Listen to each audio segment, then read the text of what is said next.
Pessoal, boa noite a todos. Uma honra estar com vocês novamente nessa aula online, né? Falando hoje sobre revelia. Lembrando que essa aula eu já disponibilizei para vocês desde segunda-feira. Já encaminhei o link também no grupo da turma. Inclusive encaminhei hoje os slides desta aula de hoje, que é sobre revelia, providências preliminares e impugnação. Tudo bem? Tranquilos? Então, vou compartilhar minha tela com vocês nesse momento e eu vou abrir os slides para que então possamos conversar. Tudo bem?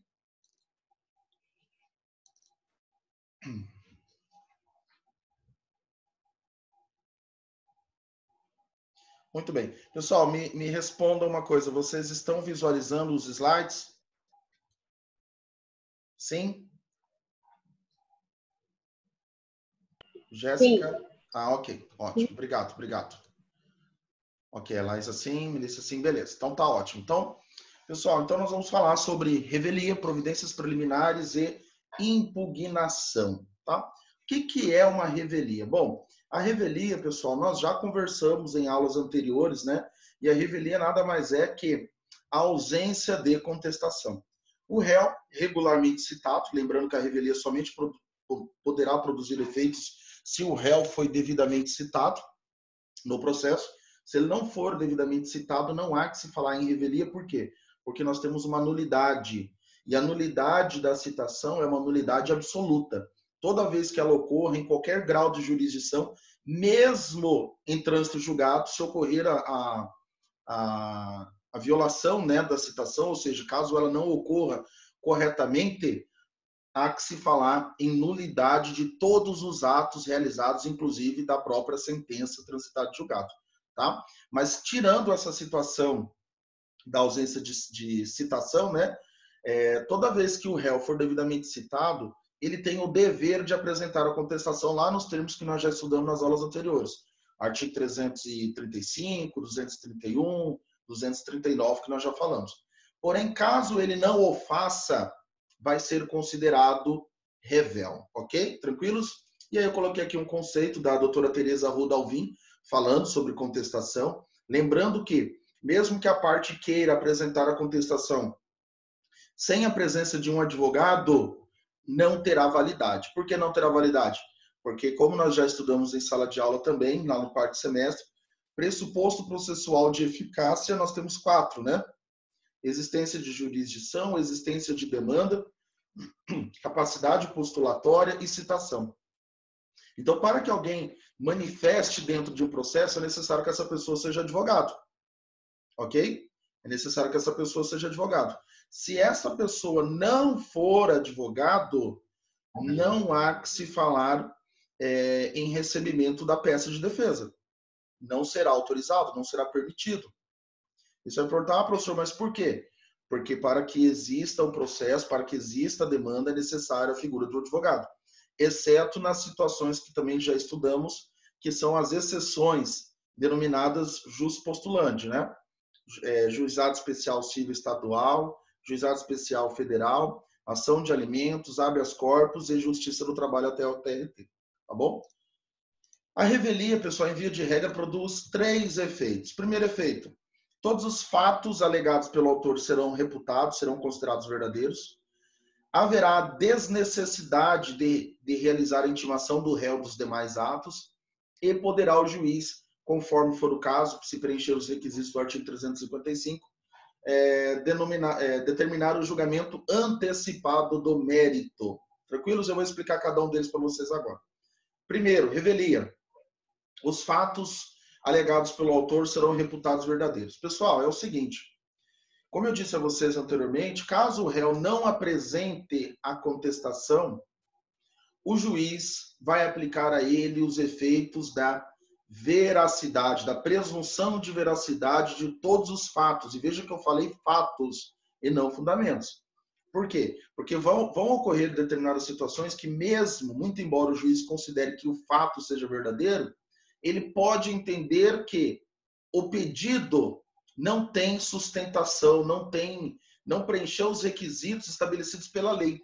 E por mais que a parte contrária tenha sido revel, o juiz ainda poderá julgar extinto o processo sem resolução do mérito, nas situações em que a demanda não preenche os requisitos, ou ainda poderá ser julgado improcedente, e aí se julgando o mérito da demanda. Imagine, por exemplo, que uma pessoa pede um danos morais em razão de um acidente de trânsito em que não houve ofensa, não houve ameaça, não houve lesão corporal. Ocorreu o acidente, a pessoa se assustou, e em razão do susto ela pede danos morais. Bom, se ela comprovar por documentos psicológicos, psiquiátricos, que isso afetou de sobremaneira o seu cotidiano e ela precisa agora passar por um tratamento, ela não consegue mais dirigir, criou-se uma fobia, bom, aí tudo bem, daí pode ser até justificado. Agora, o simples fato de você se assustar não é passível de indenização, não é passível de indenização moral.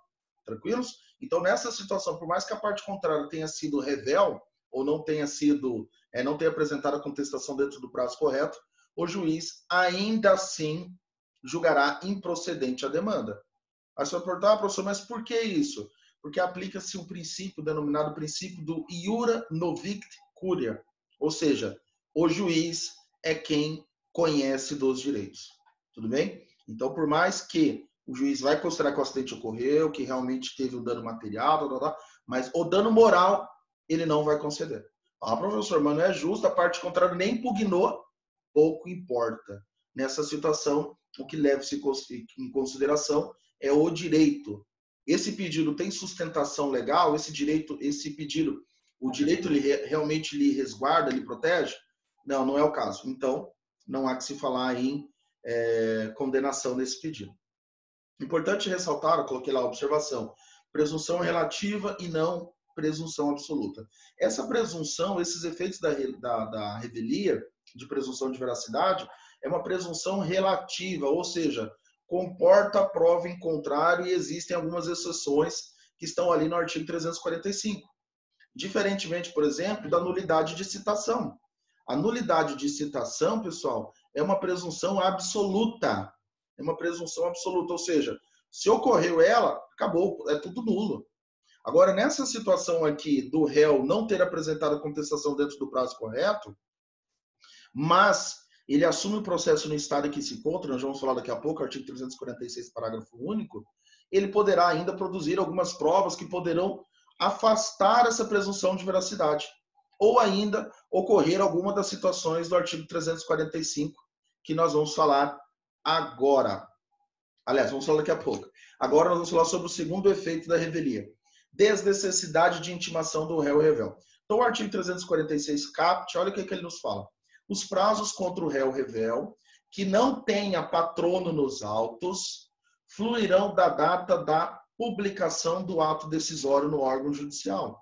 Ou seja, pessoal, o réu, após ele ser decretado, declarado a sua revelia, ele que vai ter que acompanhar o processo por conta própria. Se ele não o fizer, problema é dele. Se ele tiver um advogado nos autos, facilita a situação. Por que facilita? Porque o advogado será intimado eletronicamente de todos os atos. Então, o advogado vai conseguir acompanhar, muito embora já ocorreu a revelia, mas ele poderá, em algumas situações, ainda correr atrás do prejuízo, correr atrás do prejuízo aí do cliente e conseguir reverter ela em algumas situações que nós vamos falar daqui a pouco. Terceiro efeito da revelia é o julgamento antecipado do mérito nos termos do artigo 355. São eles. Inciso segundo. Ocorrerá o julgamento antecipado do mérito quando o réu for revel, ocorrer o efeito previsto no artigo 344. Qual que é o efeito previsto no artigo 344? Presunção de veracidade dos fatos alegados, arguidos, trazidos pelo autor do processo. Tudo bem? E não houver requerimento de prova na forma do artigo 349. Vai funcionar da seguinte forma. Imaginem vocês que ocorreu, voltando ao exemplo de um acidente, que é sempre um exemplo muito fácil e é fácil das pessoas identificarem, por ser uma situação tão corriqueira. Imaginem vocês que ocorreu um acidente e o Pedro bateu no carro do João, ok?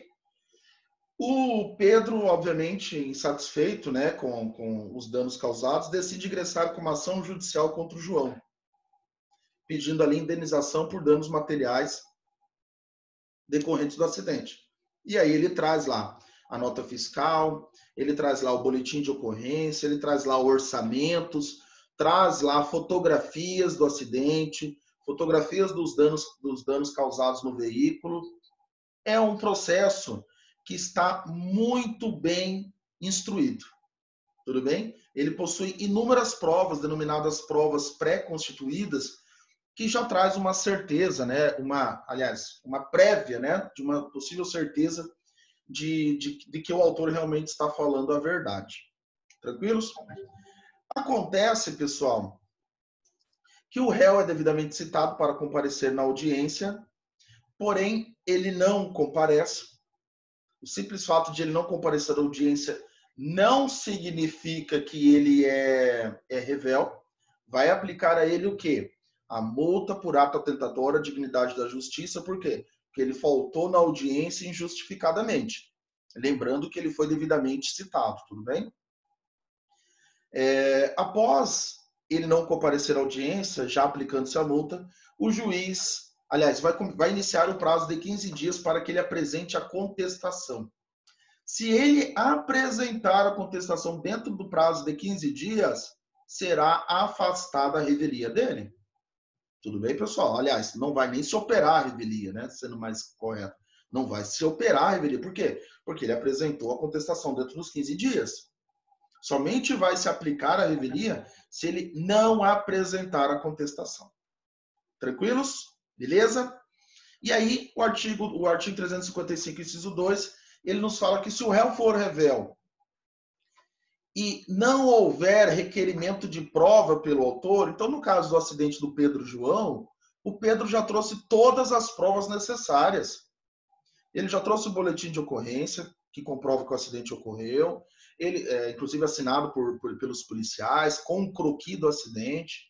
Ele trouxe fotografias do acidente, ele trouxe os orçamentos do conserto do veículo, ele trouxe a nota fiscal do valor que ele efetivamente gastou, para demonstrar que essa nota fiscal era um valor coeso com base nos orçamentos. Pessoal, precisa alguma outra prova? Não, não precisa. Por que não precisa? Porque, primeiro, já existe presunção do que o que ele está dizendo é verdade. Porque os fatos arguídos já se aplica a regra do artigo 344, né? O efeito lá de presunção de veracidade. Então, o juiz presume que o acidente realmente ocorreu. Além de ele presumir isso, ele pega inúmeras provas documentais que comprovam que o autor está dizendo é verdade. Então, existe necessidade de outras produções de provas? Não.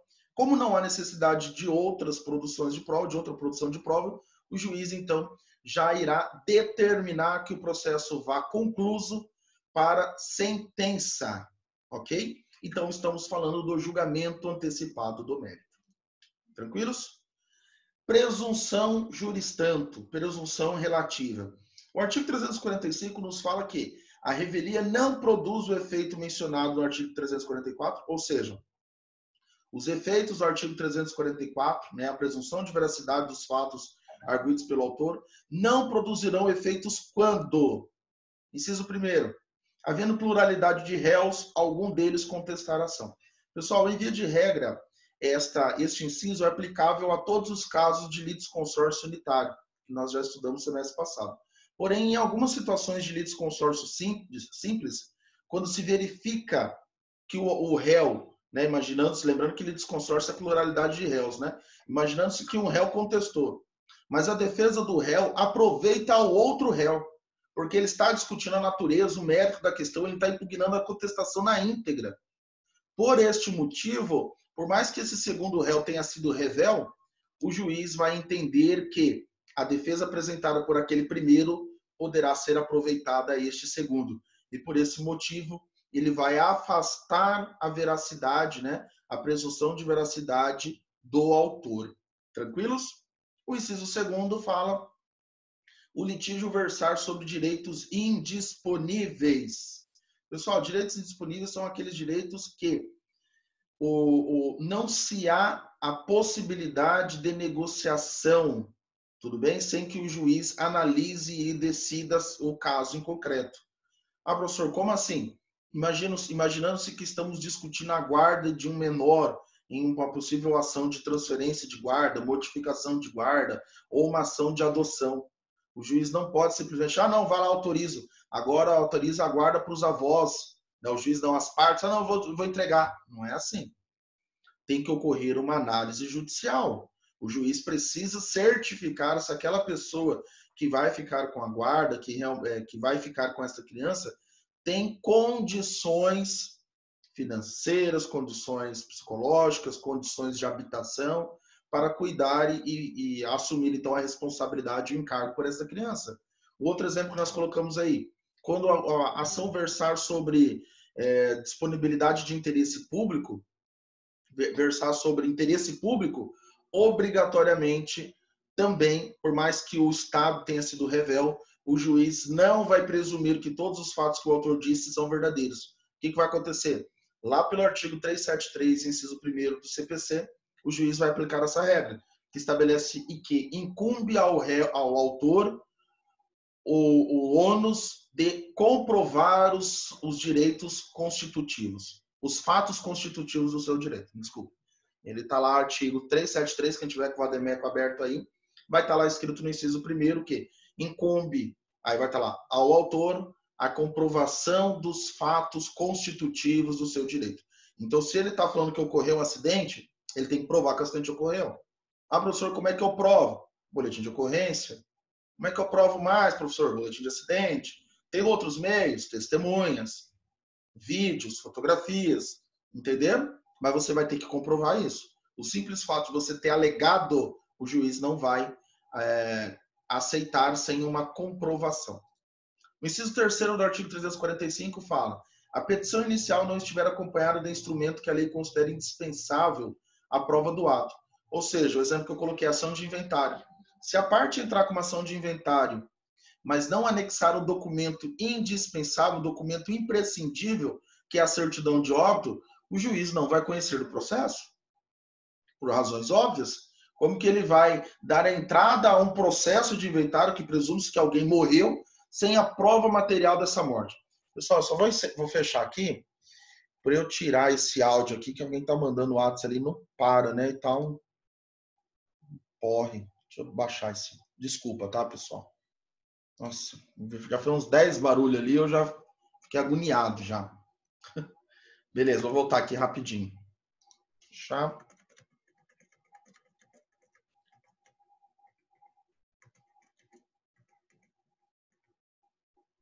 Então, nós estamos falando sobre a petição não estar acompanhada do documento imprescindível. E aí o exemplo que nós estamos falando é a ação de inventário. Para se entrar com uma ação de inventário, presume-se que alguém morreu, óbvio, né? E aí, eu preciso comprovar que essa pessoa morreu. Como que eu comprovo ela? Pela certidão de óbito. Então, se o autor ingressou com o processo, mas não trouxe o documento que é imprescindível, e a parte contrária foi revel, o juiz vai afastar a presunção de veracidade. Por quê? Porque a parte nem trouxe um documento que era imprescindível. Imagine-se uma outra ação que está se discutindo a propriedade de um imóvel. E a pessoa fala que é dona, mas não junta qualquer documento que comprove a propriedade, a titularidade de propriedade. E aí? E aí que o juiz também vai afastar os efeitos da revelia da parte contrária. Tranquilos? E por fim, inciso 4º do artigo 345, as alegações de fato formuladas pelo autor forem inverossímeis. Quem tiver com uma vademeco aí, passa um marca-texto ali, ó, inverossímeis. Ou estiverem em contradição com prova constante dos autos. Em outras palavras, é aquela ação em que o autor passa os olhos, o autor não, o juiz passa os olhos e ele verifica que o autor não está falando a verdade. Mas, professor, mas como que ele não está falando a verdade? Ele está contorcendo os fatos, o juiz entende que as alegações são inverossímeis. O que é verossímil? Verdadeiro. Inverossímil, falta verdade. Tudo bem? Então, em outras palavras, o juiz entende que o que o autor está trazendo e pedindo no processo é mentira. Ele está inventando, ele está aumentando tamanha forma os fatos e a situação fática que o juiz não acredita nele, o juiz não confia nele. E por esse motivo, por ser uma situação esdrúxula, ou por ser uma situação que o juiz, analisando os documentos, ele verifica que não foi daquela forma, mesmo o réu sendo revel, ele vai afastar a presunção de veracidade e vai determinar ao autor que comprove os fatos alegados. Tudo bem? Modificação objetiva. Pessoal, nós já estudamos isso nas aulas presenciais ainda, né? Quando nós finalizamos lá a petição inicial. E nós falamos, pessoal, que existem 2 momentos em que o autor poderá alterar os seus pedidos da petição inicial. No primeiro momento, ele poderá fazer isso até a citação, mesmo sem o consentimento do réu. Então, ele pode alterar, ele pode colocar pedidos a mais. Vamos imaginar aquele acidente lá do Pedro e do João, que o Pedro entrou com ação somente pedindo danos materiais. Tranquilos? Porém, entretanto, porém, todavia, depois que ele protocolou a ação, ele certificou que, na verdade, ele ficou por 15 dias parado, porque ele trabalhava como Uber, como profissional de aplicativo. E por conta disso, ele ficou sem receber um valor X lá. Vamos imaginar aí que ele ficou sem receber R$5.000 nesses 15 dias. E aí ele já protocolou a ação. E agora, professor, dá para ele fazer alguma coisa? Dá.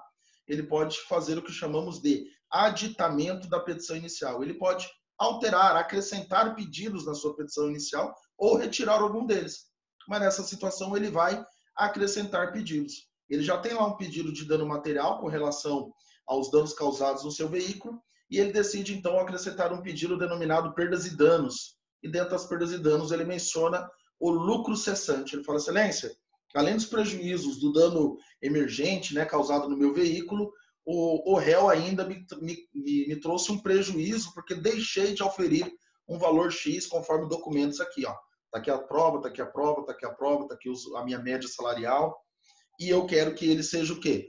Condenado a me pagar esse valor. Professor, mas a ação já foi proposta, não tem problema. Tudo bem? Se for até a citação, ele pode fazer sem autorização do réu. Professor, mas e se o réu foi citado? E agora? Opa, agora ele só pode fazer isso com o consentimento do réu. E se ele o fizer, né, vamos supor que ele fez depois da contestação, depois da impugnação, o juiz vai autorizar ao réu um prazo de 15 dias para apresentar as suas alegações de defesa. Por quê? Porque isso diz respeito ao princípio do contraditório. Tranquilos? Sobre esse fato aí, eu coloquei um exemplo, que eu já vou passar os slides, mas a situação fática é o seguinte, imaginando a situação do João bateu no carro do Pedro, Pedro entrou com ação, João foi citado, João não apresenta defesa e é declarado a sua revelia. Como é declarado a sua revelia, o Pedro aproveita esta oportunidade e ele fala, quer saber? Eu vou aproveitar que isso aconteceu e vou fazer um novo pedido, vou fazer um pedido de lucros cessantes. Que ele já é revel mesmo, ele já perdeu o prazo para contestar e vou apresentar um novo pedido. Ele pode fazer isso, pessoal? Pode fazer isso. Agora a pergunta que vos faço, o réu que é revel, perdeu o prazo para contestar, terá direito de se manifestar sobre esse novo pedido ou não? O efeito da revelia já perdura? Terá direito, pessoal. Ele vai ter direito de se manifestar. Ó, professor, mas que loucura, ele já foi revel e ele vai poder entrar e contestar esses fatos trazidos no aditamento? É isso mesmo, tudo bem? Agora, os fatos trazidos na petição inicial, ele nada poderá contestar. Tudo bem? Por quê? Porque sobre esses ele já perdeu o prazo para contestar. Aplica-se-lhe a presunção consumativa, né? Já se consumou o ato, já era. Tá? Aí aqui eu coloquei um modelo, um exemplo, que retrata justamente essa situação que eu estou mencionando com vocês. O réu, pessoal, ele tem a possibilidade de ingressar no processo mesmo estando revel. E aí o artigo 346, parágrafo único, deixa isso bem claro. Olha o que ele fala.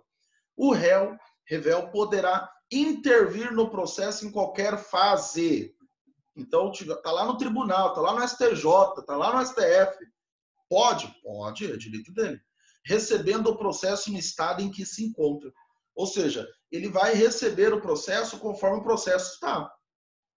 O que já passou, Já era, já passou. Ele vai ter que verificar se existe alguma possibilidade de ele questionar isso ainda ou não. Sobre o assunto, o STF editou uma súmula aqui, olha lá. Súmula 231 do STF. O réu em processo civil pode produzir provas desde que compareça em tempo oportuno. Então aí você fala, nossa, professor, ele pode até produzir provas? Pode. Só que para que ele produza provas, é necessário que sejam preenchidas as regras do artigo 348 e 349.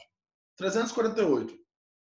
Se o réu não contestar a ação, revel, o juiz, verificando a inocorrência dos efeitos da revelia do artigo 344, ou seja, ele não vai entender, não vai presumir verdadeiro todos os fatos arguidos pelo autor. Ou seja, o juiz está com dúvida. O juiz quer que alguma outra prova seja trazida aos autos. Ele quer ouvir uma testemunha. Ele quer uma prova pericial para avaliação dos danos. Enfim, ele quer ouvir o autor.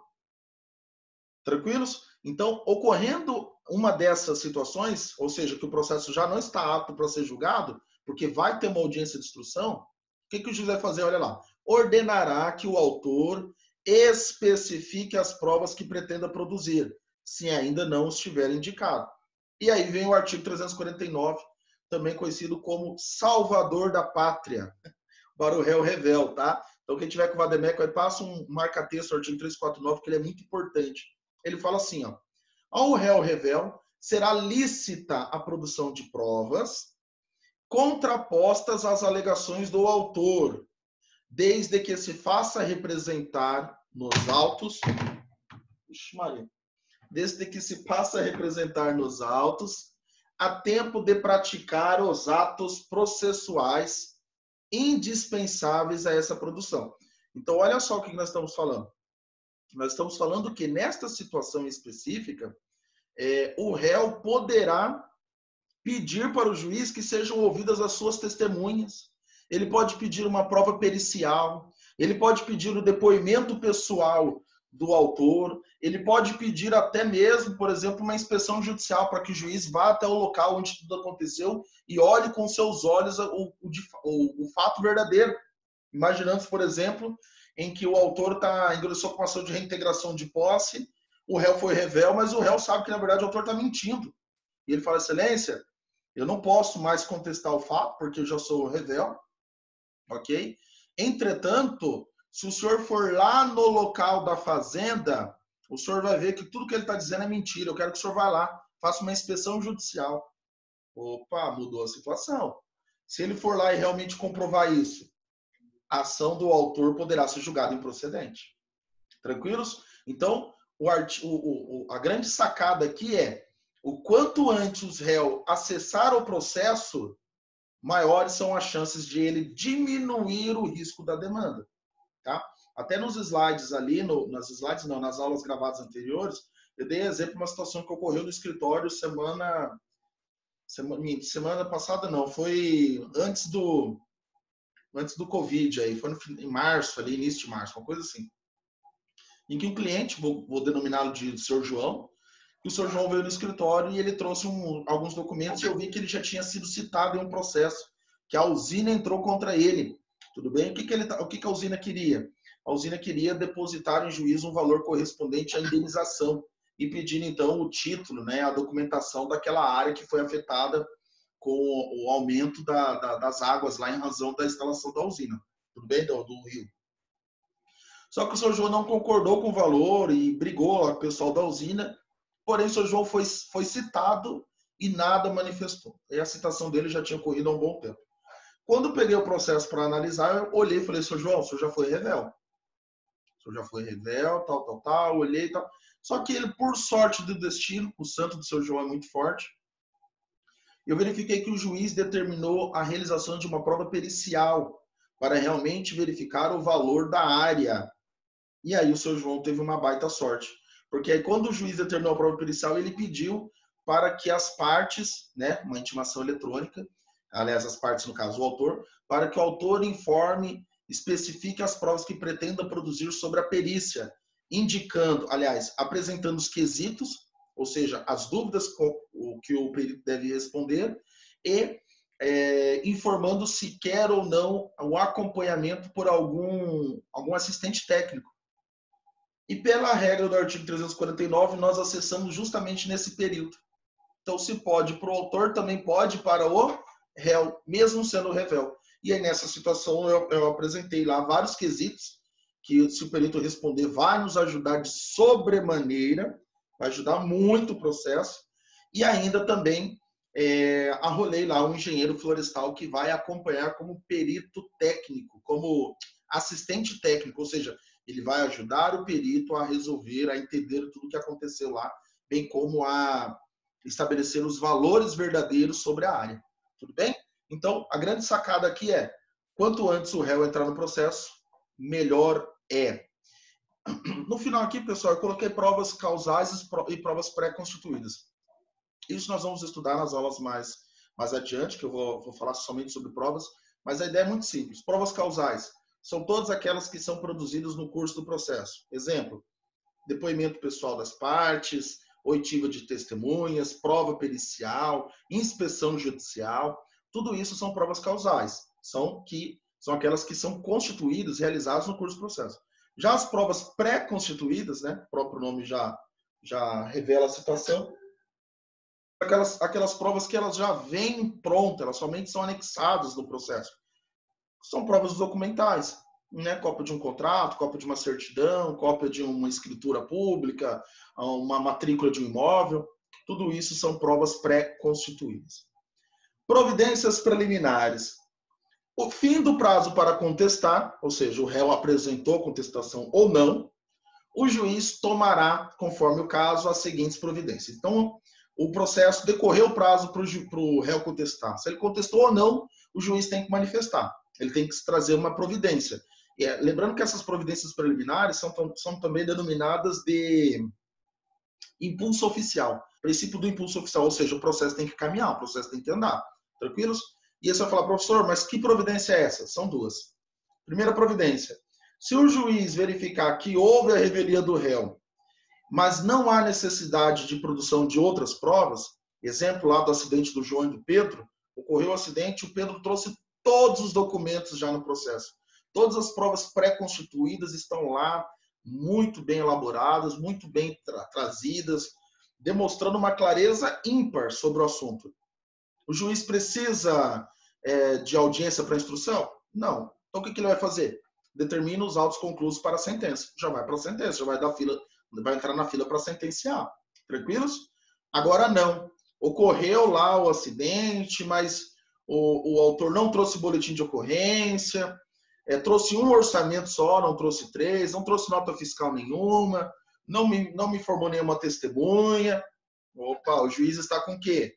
Está com dúvida que esses fatos não são verossímeis e outra, ele não trouxe documentos imprescindíveis, como, por exemplo, o próprio boletim de ocorrência. Então, o que ele vai fazer? Ele vai afastar a presunção de veracidade e vai marcar uma audiência de instrução. E aí, nessa situação, o que ele vai fazer? Ele vai intimar o autor para que informe as provas que pretenda produzir, lá nos termos do artigo 348. Ocorrendo isso, se o réu estiver atento, né, conseguir acompanhar o processo, ele poderá entrar no processo e também requerer a produção de provas. Pessoal, já indo para o final aqui, a impugnação, então, está no artigo 350, 351, e nos diz que somente ocorrerá a apresentação da impugnação quando? Quando existir fatos impeditivos, modificativos, extintivos ou preliminares do artigo 337. Então, toda vez que ocorrer qualquer uma dessas situações, né, lembrando que somente vai ocorrer isso se o réu apresentar a contestação, ocorrendo essas situações, o autor deverá, então, apresentar a impugnação. Tudo bem? O artigo 352 diz que o prazo para sanar os vícios e de irregularidades, quem tiver com o vademécum aberto, coloca na frente ali do artigo 352, artigo 76, o prazo do juiz é no máximo de 30 dias, ele não pode dar prazo superior a isso. E por fim, não menos importante, cumpridas as providências preliminares, não havendo necessidade delas, o juiz proferirá julgamento conforme o estado do processo. Então, se o juiz encaminhou o processo concluso e verificou que não há necessidade de produzir outras provas, ele já vai dar a sentença conforme havia dito anteriormente. Pessoal, era isso que eu havia preparado para vocês. Falei um pouco mais rápido, conforme havia combinado com vocês, mas essa matéria já está disponível para vocês. Esses slides também já estão disponíveis. Agradeço a paciência de todos. Qualquer dúvida que tiverem, por favor, me chamem. Tá bom? Obrigado, pessoal. Abraço. Bom feriado a todos. Fiquem com Deus.